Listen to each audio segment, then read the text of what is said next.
Yo, and welcome in to week 14 of Pregaming the SEC. Jacob Hester, Chris Doering back with you. SEC Championship week of Pregaming the SEC. No more regular season. The regular season, Chris Doering, is over. I can't believe how fast it flew by. There you go. I was hoping I'd set you up for that one, put on a tee for you. Yeah. Look, we've known who's playing in the SEC Championship game for weeks, but now it is here. And so, we've got a lot to get to here on this week's podcast because we've got still beers we've got to pass out for rivalry week and what we saw there. We've got last calls for the season. We've got SEC coaching carousel news. And then we've got, the pre-gaming portion of pre-gaming the SEC to preview what we're going to see here coming up in Atlanta in a couple of days. Yeah, it's a fun week, man. It's gotten even more interesting the last couple of years with the anticipation of the transfer portal opening up and what that looks like with names entering with their desire to enter the transfer portal. Certainly, just 3 weeks away from national or early signing day on December 20th. You got bowl announcements that'll be coming out here in the next few days. But maybe most importantly for our conference and for the national picture, this Alabama-Georgia game and the implications that are on the line for it, and the discussions we can get into. What that means if Alabama were able to win, what that means for the conference. But for now, let's just celebrate what is the matchup of the last couple of years. It's hard to believe this too. Like I'll save it for my last call, but it's more things change the more they stay the same, man. Yep, without question. And let's go ahead and get to the hold my beer portion of the podcast, and that's where we typically start. And we're not going to change it up because we did have games last week, and for me, mine's going to be a guy that you've heard me talk about him 1,000 times, but it's going to be Cody Schrader again. Cody Schrader, Missouri running back. What he's done the last 5 weeks here. Now, he's done it all season long, but really, if I'm honing in just on the last 5 weeks, he goes 26 carries, 159, 2 tuds against South Carolina. You come back against Georgia, 22 for 112, a touchdown, 5.1 yards per carry. You come back the next week, you have over 100 receiving, then you have 205 on the ground, right at 6 yards per carry, and another score. You go to the Florida game, he has 148, 6.4 yards a carry, another touchdown on the ground. And then last week against, your rivalry week, and Missouri certainly has others that they care about as well, but the SEC put Arkansas there at the back end of the schedule, and it's become a thing, certainly. And you go 27 for 217, 8 yards per carry, and another score. And you and I, we caught up with Eli Drinkwitz earlier on off campus. I mean, he lights up when he talks about this guy, like the ultimate teammate. He runs the outside zone like it's supposed to be ran. I said this to you earlier, clinic tape across the country. It's going to feature Cody Schrader running the outside zone because he runs it literally better than anybody I've seen in the last 5-6 years. I mean, he is truly like, that's what he is made for. And so I'm going to pass out my last beer of the regular season going to him in the form that he's in, but certainly 27, 217, 8 per for a touchdown, and then hit a big 49-yarder. That's another thing. Last point here on Cody Schrader, 49, 42, 35, 52. He's got big playability. He's not like I was, right? I was somebody, I was going to live in like 5 to 7 yard runs. And sure, like I'd break one here and there, but I was going to live in that sweet spot of 5 to 7 yards. I mean, he's got home run ability. He'll go 21, he'll go 35, he'll go 50, something like we're talking about. And I think that's what people don't give him the credit for that he deserves, is he's not just 3 yards in a cloud of dust. He can certainly hit those big plays, and that's why you see these rushing totals like they are. Well, and maybe the most amazing part about it is that everybody in the stadium, offense, opposing defense, the coaches, the fans, the broadcasters all know what's coming. They've lived and died with outside zone plays the last half of the season, and that has been something that, Drink told us that the coaching staff themselves have embraced. Kirby Moore, maybe not a huge outside zone guy. The receivers coach asking for, if my receiver coach ever asked for more run plays, I'd have a problem with that. But that's what the reality was that was taking place because of how beneficial that play was. And, I can't say enough. I know Drink wants to downplay the story about Cody and coming from Yeah. the Truman State and what he did and walking on and believing himself. But I, having traveled a similar path, can't help but appreciate that even more and really celebrate somebody for going out and doing something they were passionate about that probably tons of other people told him he wasn't able to do. Real quick, before we get to your beer that you're passing out, in the last 5 games, they have run 146 running plays, 42% have been outside zone. Yeah. So to your point, I know it, you know it, Big Terp knows it, everybody knows it, and they still can't stop it. And as a running back, that's the ultimate feeling. Yeah, and let's credit the offensive line too. They are a large part of everybody knowing what's coming and still not being able to stop it. They've done a nice job there up front. For my hold my beer, I'm going to paint a little picture for you boys. Okay. All right. Kentucky. I've been dating Kentucky for several years now, in love with Kentucky. In fact, Yeah, you are. We very passionate about Kentucky. You know what? Kentucky did me wrong. They've been snapping other girls. They've been, doing some things to take advantage of my kindness and how much I've felt for Kentucky. And I broke up with Kentucky. I made a pledge to you as my friend that I wasn't going to fall for the Kentucky, the words anymore. Words weren't good enough. It was all about actions. And then I saw Kentucky at the bar. Kentucky saw me at the bar. Kentucky was standing at the bar with the rest of Kentucky's friends, and they said, "Hey, hold this beer. Watch this. Watch me suck. Watch me suck her back in." Walked over to me, and they did exactly that for the 5th straight year. Beat their arch rival Louisville and beat them after being down by 10 points multiple times in the second half. They did it with a complete effort, with the defense creating 3 turnovers, with Berrien Brown returning a 100-yard kickoff return for a touchdown when they needed it most. Devin Leary wasn't all that sharp, but he did throw some dimes. And how about our guy Ray Davis? 3 touchdowns, 2 of them through the air. Tough running defense they were going up against, as Louisville was the 13th rated run defense in the country, only gave up 98 yards a game. They lived up to that hype, but Ray Davis, one of the great dual threat running backs, did it through the air and creating some mismatches, and Devin Leary dropped the ball to him perfectly on a couple of those throws. Just can't say enough about the resiliency, and this is a Kentucky team that lost 5 of their last 6 ball games heading into that. After a 5-0 start, lost 5 of 6. Really no reason to feel like they had anything going for them as they were getting ready to play the number 10 team in the country that was going to head to the ACC title game the week after. Their coach was rumored all day long to be leaving to go to Texas A&M. That distraction on top of it, and Kentucky finds a way to win that ball game. The biggest win, by the way, Hester, the SEC's biggest out-of-conference win this season from Kentucky, knocking off Louisville, the number 10 team in the country. I'm back, baby. I am back. I love you, and I'm here for it going forward. You didn't delete the contact. The contact was still on the phone, and you were just yearning to see those little dots come across your screen. And as soon as you did, you wrote right back to Kentucky. I am a sucker for Kentucky, and I am all back in, my man. Hey, it's okay. You know me. I'll be right there with you, and we'll get to it later on. You're right. Mark Stoops, rumored to go to A&M. I'm glad he's staying. I love him at Kentucky. And I think Mike Elko is going to be a great coach. Again, we'll get to that later. I love the fact that Mark Stoops is going to be in Lexington.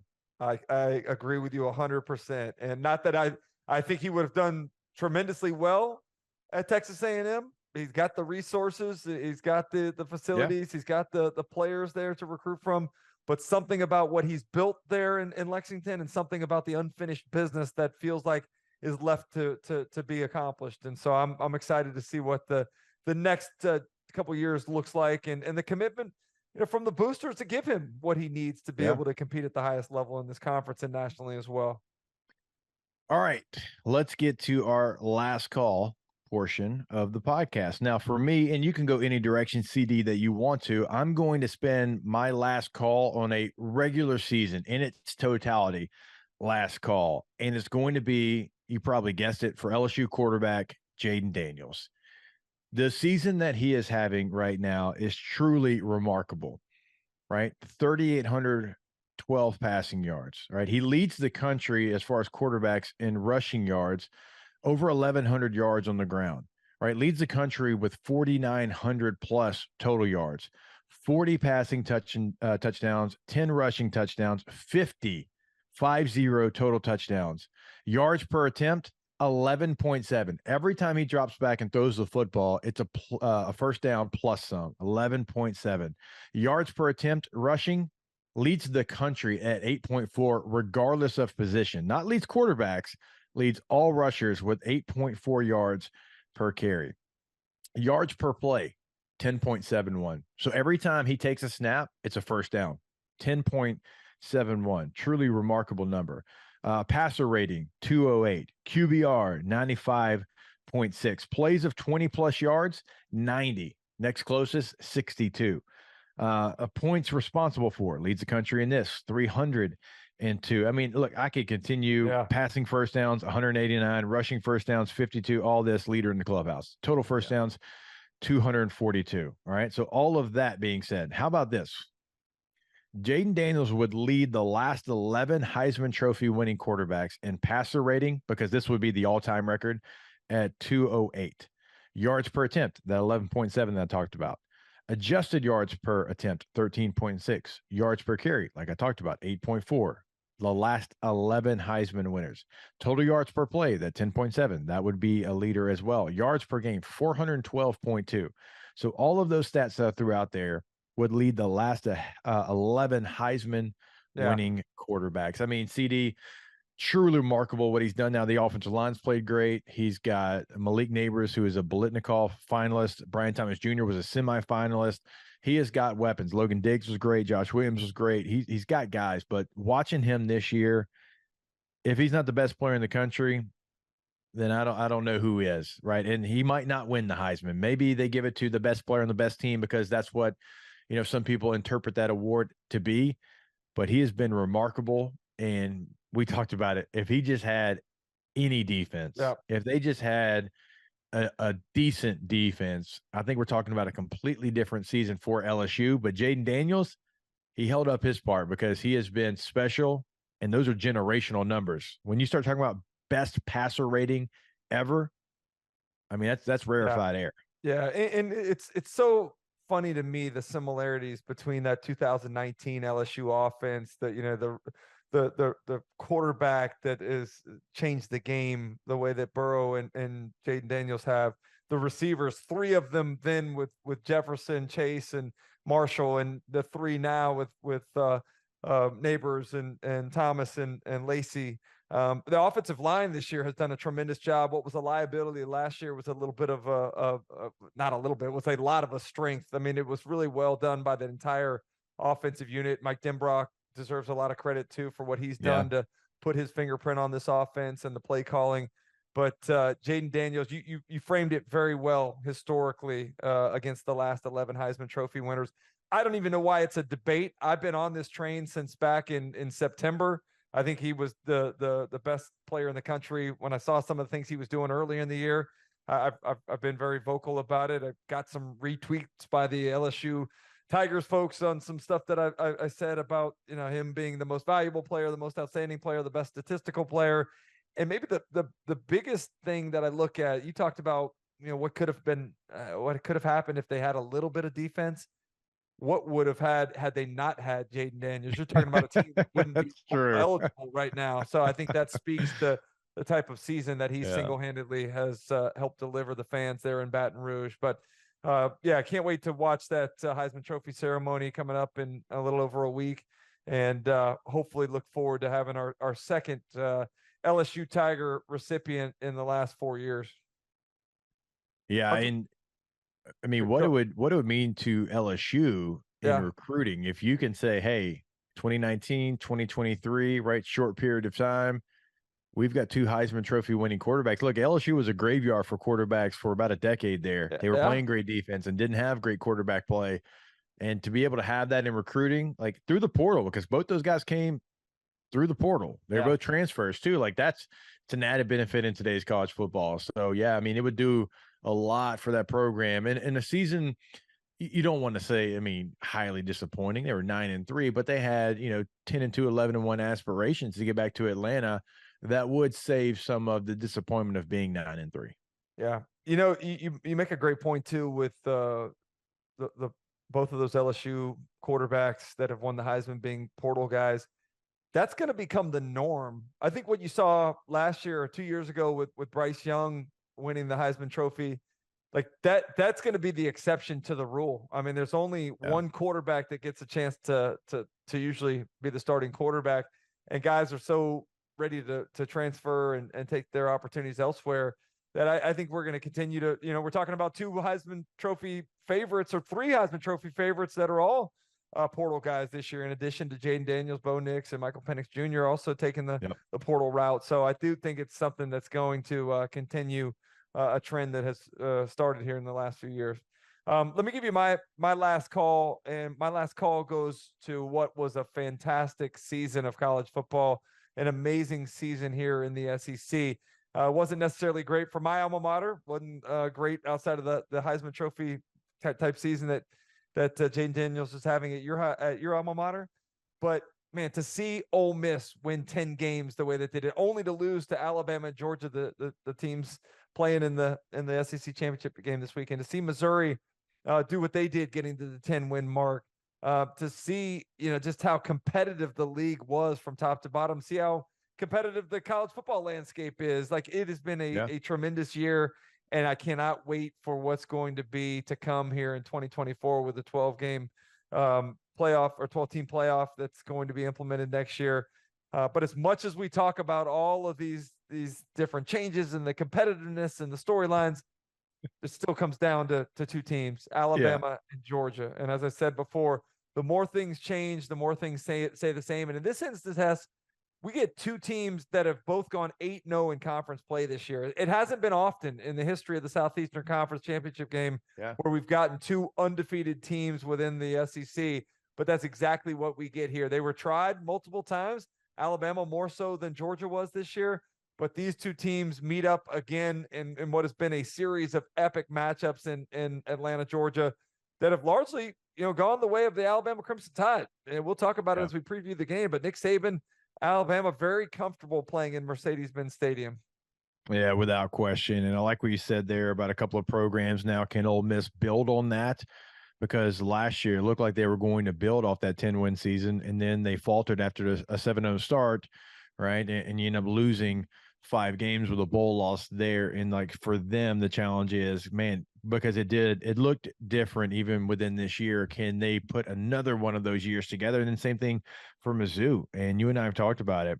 What Eli's doing there in high school recruiting, they've never really had that kind of success. I mean, they're getting top 5 players in the country to commit to them, right? And so they're really putting a border around their state, and it's a state where they're the only FBS program, and they play really good high school football in like the St. Louis area and other pockets of Mizzou, and they're doing big things in the NIL space, and it's allowing Mizzou to get different players in there, and they're doing things to keep Luther Burden in a Mizzou uniform and not going elsewhere. I know they lost Lovett to Georgia, but to keep him like that, those things are big.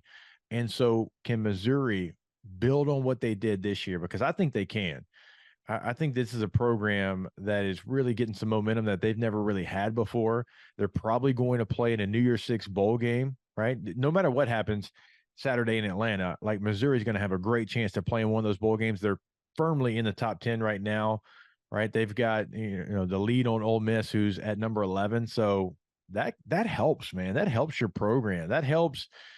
I go back to, like, my time at LSU. Like, we played, and I know they won a national championship in 03, but we won one in 07, and in 06 we played in the Sugar Bowl against Notre Dame, right? And that kind of set up the run that we had in 07. Yeah. When you look at 2019 LSU, they played in that 2018 Fiesta Bowl. That kind of set up the foundation and the run that they had in 2019. So these New Year's Six bowl games, at least to me, they mean a lot. And for Missouri, a team that doesn't get to those very often, that is going to help that program continue to try to have that growth and stability of winning 10 games, 9 games, 11 games, whatever it might be that year. I think those New Year's Six games mean a lot. They mean a lot more to teams like Missouri and Ole Miss too, that haven't had the chances to play them over and over again, like Alabama and Georgia have, that look like any game outside of the college football playoffs as being a failure. Both of these fan bases are going to enjoy the opportunity to play. And, I'm excited to see how many of their players decide that are draft eligible to play in it and not necessarily opt out like you'll see some of the other guys doing.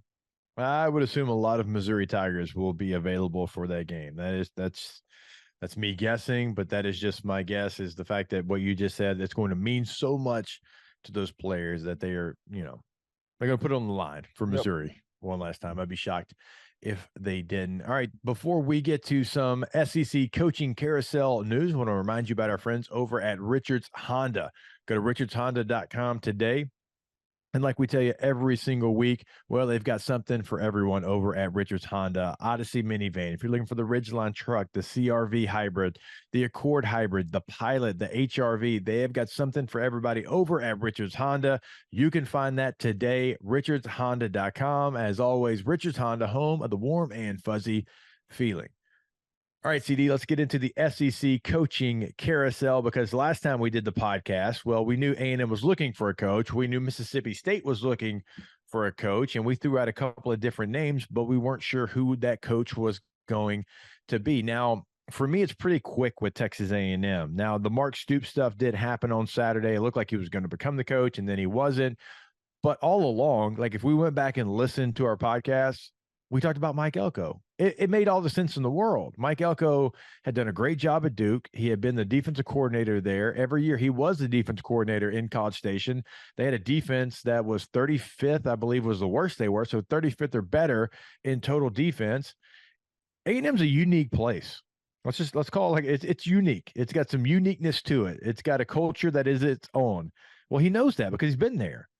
He recruited a lot of these players that are on the roster. He coached a lot of these players that are on the roster. He knows Texas high schools because, again, he's had to recruit in that state. And so in the calendar of college football today, how difficult it is, he does have the leg up on some of these things that are very difficult. And I think that makes the transition a little bit easier for Mike Elko being in College Station. Yeah, it does make a lot of sense. And I know that, it probably seems even more like a win when you contrast what the feeling seemed like when the rumors about Mark Stoops being the coach and the backlash on social media. I think it makes A&M fans maybe even appreciate the Elko hire even more. I think Stoops would have killed it there. As we said earlier, I'm glad he's back in Lexington, but Elko, for all the reasons that you just talked about, and maybe the biggest reason being what he brought in physicality to Texas A&M when he came there as the defensive coordinator, and what he did to take physicality to to Duke, a program that really hadn't had a whole lot of history of being the more physical team on the field. You saw them kind of change their MO this year, especially early in the season. But I do think that that's something that A&M has to live on.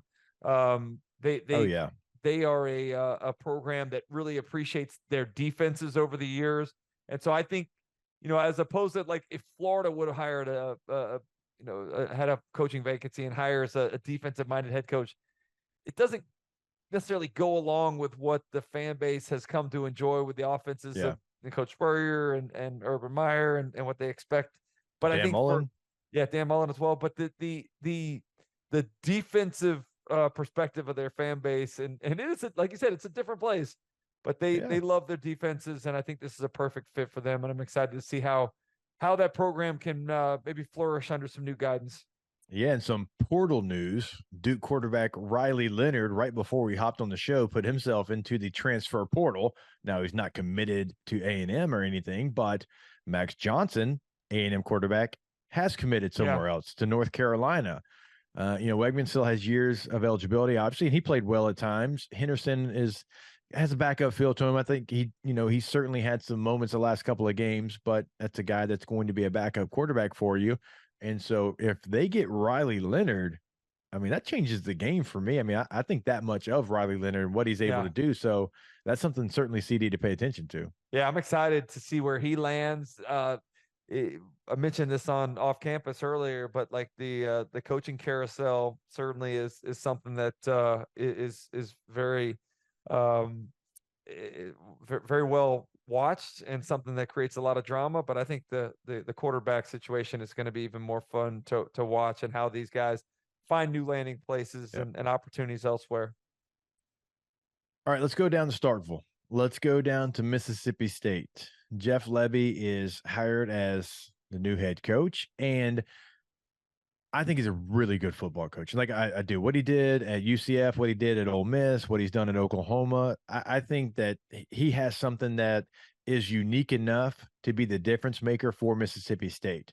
And so I'll get to that a little bit later. I am surprised though, because the last couple of hires outside of Mike Leach, well, they've been coordinator hires. You get Joe Moorhead from Penn State to come over, and he lasts 2 years. And then, you hire Mike Leach, who obviously has a long resume of winning in multiple places, and you did win. Well, then, obviously, unfortunate passing of Coach Mike Leach. None of us expected it, and you made the move to bring Zach Arnett in, his first head coaching job. And at the time, like, it made a lot of sense. So you understood why they did it, but it wasn't successful. He didn't last a full year. So 2 of your last 3 hires have been coordinators that don't have head coaching experience, like a long list of it. I know Moorhead did at a smaller level, and it didn't work out for you. So I just assumed that they were going to go after Jamie Chadwell, who had been at Charleston Southern and Delta State and Coastal Carolina and Liberty, or maybe a Willie Fritz, who Sam Houston State, Georgia Southern, Tulane, like wherever he's been a winner. So I thought that's the route that they would go, just because when they've had the coordinator making the move to big time head coach, it hasn't worked out for them. Yeah, but I do think that this was a much needed, just as you talked about the Texas A&M hire, needing to have somebody that understood the culture and needing to have the understanding of the recruiting base, which you got at Ole Miss. Yeah, no doubt. Exactly the same thing. Like Jeff Lebby having the time there in the state of Mississippi, recruiting the state of Mississippi for Ole Miss, understanding some of the challenges and also the opportunities that present itself. It's a very talent-rich state. It doesn't necessarily, I think they were the highest in NFL talent per capita a few years back. I don't know if that's still the same, but being able to navigate some of those things within the state of Mississippi is something that he has a leg up on, and I think having an exciting brand of offense, like they desperately need to have something that makes the fans come out and want to sit in and enjoy a day at Davis Wade Stadium. So I'm excited about Jeff Lebby as well, and I think both of those hires hit exactly all of the boxes that you were looking for in each instance as the athletic director. Yeah, it is not a gimmicky offense, and so I don't want it to sound like that. There's nothing gimmicky about it. I actually really like the offense. I think everything is up, and I love the tempo of the offense, but it is different enough, I think, where you can have some advantages, because let's call it like it is. Like, you need to have a really good scheme. Like, when Mississippi State has been at its best, it's been with scheme. I mean, you can look Ole Miss as well. Ole Miss is scheming people to death on both sides of the football, and it's why they're winning a lot of games, winning more games than they've really, ever won. Having 10-win seasons, having the potential to win 11, like, they're doing things that they've never really done, and they are doing it because they've got, really good coaches and they've got better players because of it. So I think it's different enough that it can't be that difference maker. I mean, Dan Mullen, right? And some of the stuff that he did offensively in his scheme, some of that spread option stuff. Yeah. Well, that gave them an opportunity on Saturdays, if they didn't have the same talent, to be able to go out there and be successful. Yeah, no, it's going to be fun to watch, man. And even even more so, respect coaches that decide to come into the SEC now more than ever, with Oklahoma and Texas coming. There's a lot of other places that Jeff Lebby probably could have held out for. It is the biggest stage. It does have the brightest lights. It has the biggest paychecks available, but it also is a meat grinder. And so I respect anybody that decides to come in and take the shot in this league. You better not come half-stepping into the SEC in 2024, because the league already is what it is, and then you add those 2 major brands like you talked about. So it's a good point by you, CD. All right, let's bring in our guy, Big Terp, because normally we would, pregame the SEC, we'd go through the full slate, we'd have a lot of games to talk about, and we would kind of rapid fire through those games. That's how we set up the podcast. But we're SEC Championship week this week. So, Big Terp, we're going to talk about, the one game that we have here in the SEC. But before we do that, do we have any numbers in front of you? Where's the line? What's the over under? Because I think a lot of our listeners might be surprised by what that number is right now. Yeah, so as we record on Wednesday night, Georgia's a 5.5 point favorite, and the over-under is 54.5. So as we get into this, I also have some player props in front of me too. So I'm going to wait a little bit on those until we start getting into the meat of this game. But just when you think about that 5.5, because all year we've seen hypothetical spreads if these teams meet. That number was higher a few weeks ago, and now Bama's playing their best ball. Georgia's playing their best ball, and Vegas says it's a 5.5 point difference on a neutral field. Are they playing their best ball though? You think? You think they lost a little bit of that feeling of being invincible, the way that Georgia kind of played with their food against Georgia Tech, or the way that Alabama was able to survive against Auburn there? So I know what you're saying. Survive. I mean, I don't even know what word to use for that. I mean, they won the game, and my gosh, what a throw by Milroe. But I mean, they had all but lost that game. Yeah, if we recorded this 1 week ago today, playing their best ball of the season. And I don't know if that's a look ahead spot, but I don't know if that's a weird rivalry game. Yeah. But we are where we are. And they were playing better ball throughout the season. Maybe it wasn't completely linear to the end. But Georgia 5.5. What do you think about that number? It's gone. I mean, I've seen it at 6.5. So it sounds like it's being bet down a little bit, CD. What was the number when these two teams met in 2021 when we went to the SEC title game there? Everybody was talking about Georgia. They weren't going to be able to lose. And then all of a sudden, it's Alabama as an underdog that enjoys being overlooked, that enjoys being disrespected. But both these teams love it. They love the yummy rat poison. Yeah, well, none more so than Coach Saban. And that was a 5.5 point spread. Yeah, it seemed very similar, doesn't it? And I think we've talked an awful lot about how comfortable Coach Saban is in Atlanta. I think he's 10-1 in that city in ball games involving his Alabama Crimson Tide. I think he's undefeated in Mercedes-Benz Stadium. Yep. So it just, golly, it's hard to pick against a team that's won 29 straight games. It's won 2 national titles in a row, but something about getting points in this ball game that seems kind of appealing. I'm not ready to go on record, but you're getting close to a touchdown as a team that's had that much success. It's and an X factor quarterback that can kind of rescue you when things maybe don't go the way you scripted them to go. This game is like both teams. It's like, which one's going to feel more disrespected? Like both coaches love to kind of, rally their troops around that. But when you start looking at some of the individual matchups and you start going, position by position, like I still give Georgia the favor in almost every position. But like with Alabama down the stretch, they just continue to find ways. Like they just continue to maybe win games ugly sometimes, but they continue to find ways. And so I wonder like what that one matchup's going to be. Like for me, like if I'm just initial thought that popped into my head, like Alabama receivers have to make a play for Alabama to win. Like you can't be who you've been in some of the like LSU game. Bama receivers weren't great. Jalen Milroe won you that game. Yeah. The Auburn game, I didn't think they had, the totality of the game wasn't great. When they've had those struggles, it's been from the group of receivers not going out there and playing their part. When they've I don't want to say overachieved, it's Alabama for God's sakes, they're like the standard. Yeah. But when they've, played above maybe what we thought, I'll use that phrase. Well, Jermaine Burton and Bond and these receivers have stepped up. So to me, and you're the receiver here, but it feels like Alabama's offense to what it can be goes with that group. Yeah, I think you're right about that. It's funny, too, because all we heard in the offseason was getting back to being more committed to running the football. They have had some success running the football, but it's been more along the lines of quarterback-involved run game. But I do want to give credit to Jermaine Burton because he was a guy that I was not happy about leaving Georgia initially after having a nice freshman season there.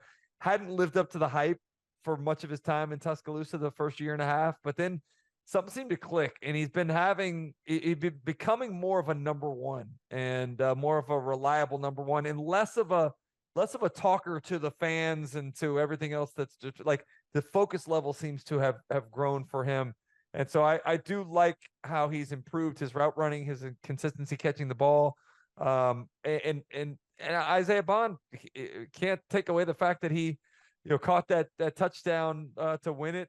We give Jalen Milroe credit for throwing the ball in there, but Bond able to make a play. Yeah, and Burton had big, he had big moments in that game. I just I'm looking, like I thought like the dominate the game. And like, I thought they were going to both dominate the LSU game. And I think they had combined 87, 89 yards. And so it's not like they're disappearing, but like when they're dominating a game, that's when I think the offense is a little bit different. Yeah. I think, if you look at how you see the flow of the game going, and Big Turp, maybe you can give us some historical record on this as well. I feel like we've had a lot of overs between these two teams when they've played in the SEC championship game, when they've played on the national title field. Like it seems to me like offense, for as much as we talk about Kirby Smart and Nick Saban being defensive minded head coaches, it's the offenses that have gotten the best of one another. That 54.5 number, Big Turp, sounds kind of low to me. Like I could see this becoming a little bit of a track meet where we do get into the 30s, and the winner ultimately may have to get into the low 40s. So I think the 54 number. In fact, there's been a lot, like the over hit last year between LSU and Georgia. I remember there's been it feels like a lot more overs than we've had unders in the history of this game. Well, it was last year 50-30, some random score. So, yeah, something like that. Yeah, so the last Georgia-Alabama meeting in the national championship, that was a 33-18. I'll have to find what that number was. But then their previous meeting in the SEC championship in 2021, that was a 41-24. Yeah. The previous meeting before that was just regular season. That was 41-24. Their last meeting before that in the national championship, 35-28. And then before that was the second and 26. That was a 26-23. So you're right. I mean, of the last 5 meetings, 4 of 5 have gone above 50, and the one that didn't was a 49. Yeah. I just get that feeling that it's going to be a game where the offenses are going to be putting up some big plays, and because I don't think these defenses aren't on their normal level either. They're not on the normal level, but I also don't think you just line up and drive the football down the field against one another. I think you're going to have opportunities to hit some big plays. I think you'll see some explosiveness in both offenses. But you're right. I mean, I actually think the Alabama defense has minimized some of the mistakes in the secondary that have kind of haunted them the last few years, that haunted them against Texas. They've been much better. I like the way that those guys come up and run support too. But I do think the difference this year for Georgia is the front. They don't have the same sort of one-on-one pass rushers that create the pressure on the opposing quarterback. They've brought 5 or more a little more often than they have in years past. They played a little bit more single high safety out of necessity than we probably have seen before. So I feel bad saying this because you had guys like Jordan Davis and Jalen Carter and the rest of these guys that were dominant players up front that you don't get every single year, but it's not what we're used to seeing from Georgia the last couple seasons. Yeah, I mean, the Eagles defense is what you saw on Saturdays there in Athens. Big Turp, what were those receiver numbers, the over-unders for the top 2 receivers there for Bama? So Jermaine Burton, 59.5, and his last 2 games, 107 against Auburn, 105 against Chattanooga. And you mentioned it, shut down largely against LSU. He had 29 before that.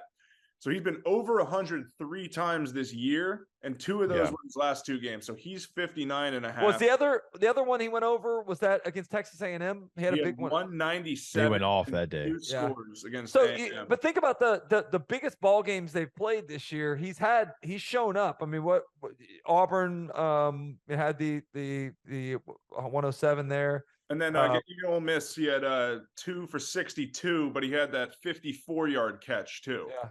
So, I mean, we've seen going back in order, his longest catches per game, 68, 56, 12, 22, 44, 46, 54, 7, 49, 48. So in more than half the games, he's had a catch go for 40 or more yards. And we're I wouldn't say need to see that for Bama to be successful, but I mean, you're obviously looking for it, especially if you're on a Jermaine Burton over, you're looking for chunk yardage. Yeah. And then the other one is Isaiah Bond. He's 51.5. And he's hit that I had it up here. Isaiah Bond's good for a big play every single game. You go back to that Texas A&M game, had the little double move Yeah. on the dig there. Seems to be, they have a shot player too drawn up for him every ball game. Yeah, so he went 75 last week, but then 23 before 2 weeks before that, but prior to that, 60, 77, 96. So both of those guys in the 50s on the over-unders. I think I like his number, Big Turk, better too. Than I like Burton. That's what I was going to ask you.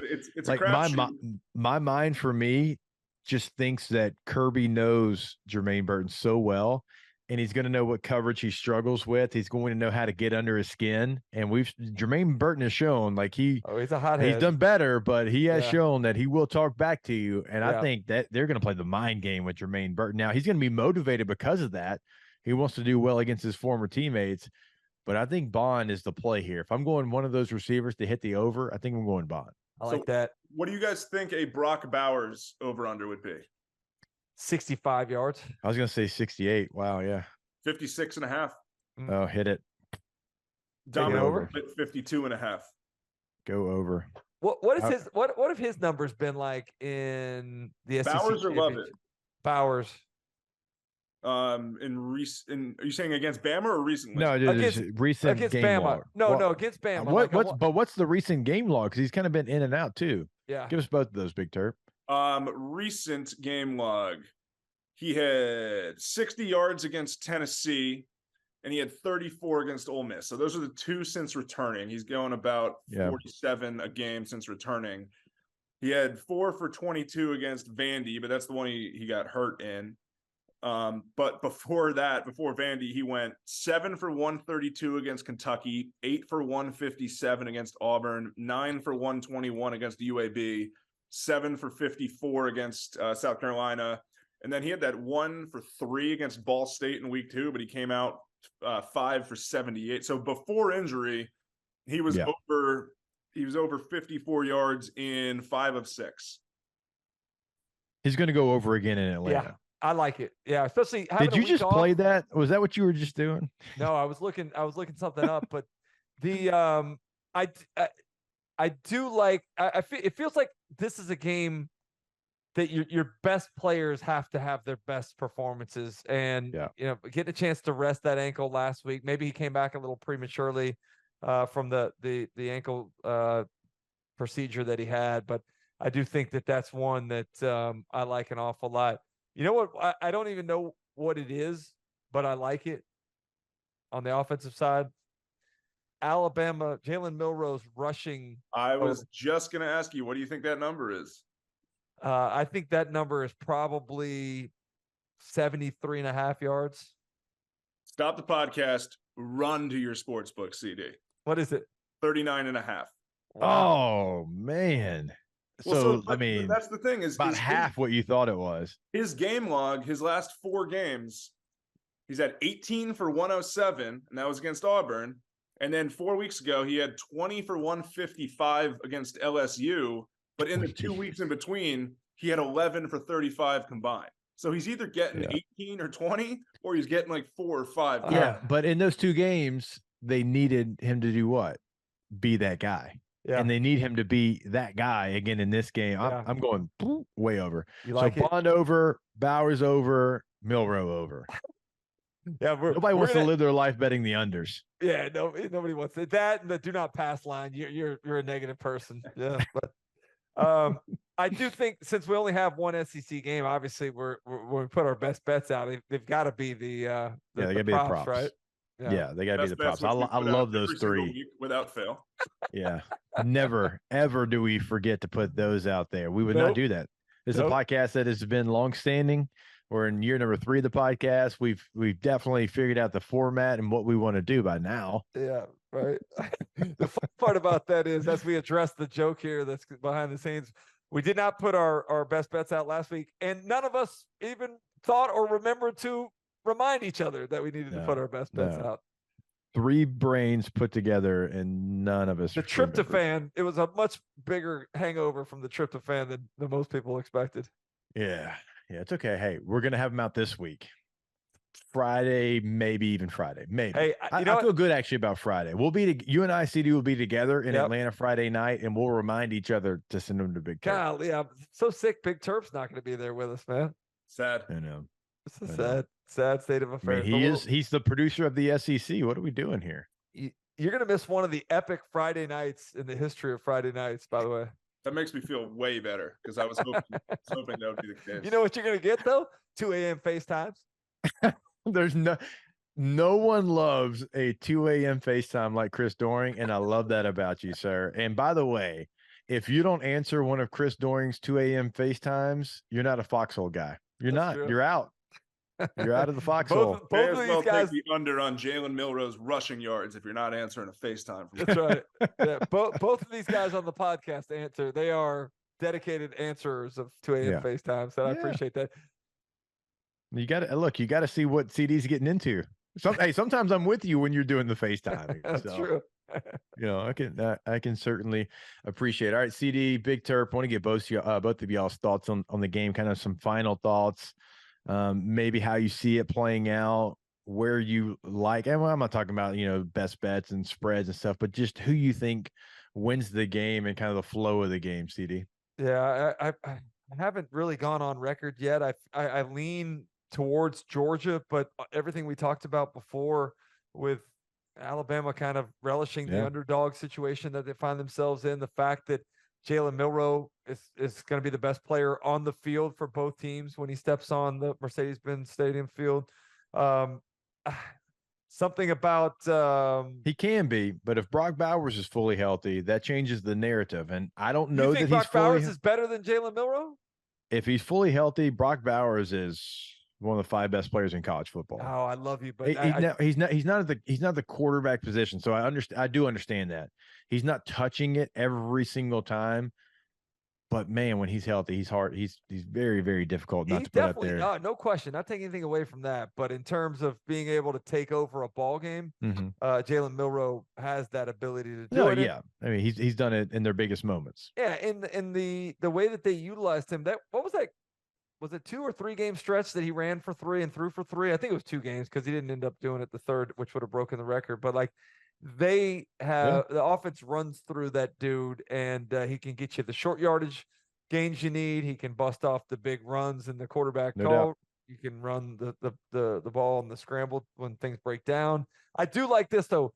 I like the way that Jalen Milrow has developed a little more patience when he does break contain, keeping his eyes downfield, letting some of those big pass plays that we talked about earlier have come with the scramble drill and letting guys uncover and not being as tempted to run the football when he breaks the pocket as maybe he was earlier in the season. Big Terp, how do you kind of see it going? Leaning anyway? Again, this is Wednesday night, full disclosure, so certainly things can change, but what way are you leaning right now? I mean, the number one thing I'm thinking right now is that I'm going to probably take 5.5 points for Alabama. I'm not confident enough to say that they go in there and win. I still think Georgia takes care of business just because in general, I feel like the tide has turned in this game and they got the 29 straight coming in. It feels like it's going to set up for them to still be number 1 in the rankings, but hey, Big Terp, may I interest you in a teaser, perhaps teasing up the spread to 11.5 and the total down to 48.5? I'm going to write that down. I like that. I like that. I mean, dude, if you ask somebody separately, will Alabama keep it within 11 points and will both teams score more than 24 on average? I think that's pretty safe. Yeah. It's foolproof even. I do want one more player prop. I'm taking this over regardless, Hester. I'm going to commit to it right now. What is Marcus Rosemy-Jack Saints total? I actually don't have that one listed. Is that not down there? I'm looking at DraftKings, and they are. If they don't have the number, CD, you might have to go search for that one. I'm going to search it because he has really developed into a nice go-to guy. How about this? What about, do they have Dylan Bell all-purpose yards? No. Golly, ooh, slacking there. DraftKings. What are we doing here? But don't you? I feel like I keep wanting to say Stetson Bennett, Carson Beck. Well, he's there for a long time. Yeah, a nice job of developing a rapport with Rosemy-Jack Saints.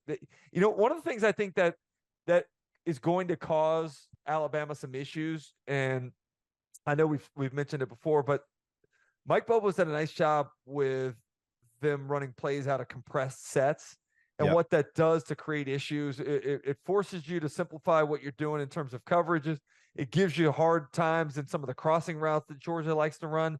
So I'm interested to see if Georgia's offense can bust a couple big pass plays, because Alabama's defense does so much of what, like, passing things off and over routes and the communication that requires. Can they maybe get something out of the compressed sets that gives Alabama some issues there? I think that's something that I'm kind of anxious to see. Yeah, I mean, they can be in 2-by-2 and the outside receiver's like, 4 yards from the tackle, just to kind of tell you how they kind of compress what they're doing. And you're right. They thrive in that situation. And like Carson Beck's not somebody that we've mentioned here yet. And God, he's playing so damn well. I mean, he is one of the top passers in the league. He's been highly efficient. And we didn't know what he would look like because we hadn't seen him. I mean, Stetson Bennett, you keep wanting to say his name because he was there for 73 years. Yeah. And now Carson Beck takes over, and like, he's not a game manager. Like, they're winning because of the plays that Carson Beck is making. So, like, if Carson Beck is on and Brock Bowers is healthy and Ladd McConkey finds his way back into this game, I'm going to be honest with you. I think they got too many weapons. If their weapons are there and they're available to them with the way that he is running that offense, I think Georgia is going to score a lot of points. I do. That offense has just been kind of waiting to explode and have, the totality of their group back together. And this feels like the game because, remember, CD, you and I talked about it. They rested, right? And I say rested up. Maybe they couldn't go. Maybe that's why they got rested. We don't know the health status there, but they didn't play last week against Georgia Tech. The result of the weekend was they got rest regardless. Yes. Ladd McConkey was in street clothes. Brock Bowers was in a uniform. So maybe if he had to go, he could have. Regardless, they're going to be ready coming up on Saturday. And I want to see that entire group together because guys have had to step up when guys were out, Delpit at tight end, just other, we've already mentioned, right? All these guys that have had to step up. That's a scary offense when they're going with their entire group, in my opinion. And I think they're going to have some success on Saturday. Yeah. I'm excited to see how it goes. We'll issue our best bets, and maybe you want to put out our official picks maybe on Saturday, Big Turf. Yes. Yes. You don't necessarily have to have it as a point spread, but we'll give out the money line winners for Saturday, perhaps. No doubt about it, man. Looking forward to this game. The last year, 14 teams in the SEC getting away from divisions. It feels like these are the two teams that, have been really the standard over the last couple of years, certainly. And, these teams being there, something feels kind of right about it. And so we're going to get another epic matchup, I think. And so, playoff spot kind of on the line. It feels like Alabama still could maybe find their way into there, so kind of a quarterfinal situation like we talked about. Yeah, can't wait to see you there. Can't wait to watch the ball game together, and can't wait to FaceTime you at 2 a.m. Yeah. We'll definitely. Well, I'll not do that. CD will do that, and we will have a show live Saturday, 10 a.m. until 1 p.m. Eastern time. Even though Central Time's the best time zone, Eastern time there because we're in Atlanta. So stay tuned for that. You can listen to that on SiriusXM SEC Radio. You can listen to this podcast on SiriusXM SEC Radio channel 374. YouTube, you can subscribe to the whole deal. Social media at Pregaming the SEC is the handle on Instagram and Twitter, so give us a follow there if you want to find the latest and greatest to happen there on Pregaming the SEC. And we are finally here. It's conference championship week. Look forward to it. We appreciate y'all listening every single week, and don't worry, we'll be back next week as well. Thanks for tuning in to Pregaming the SEC.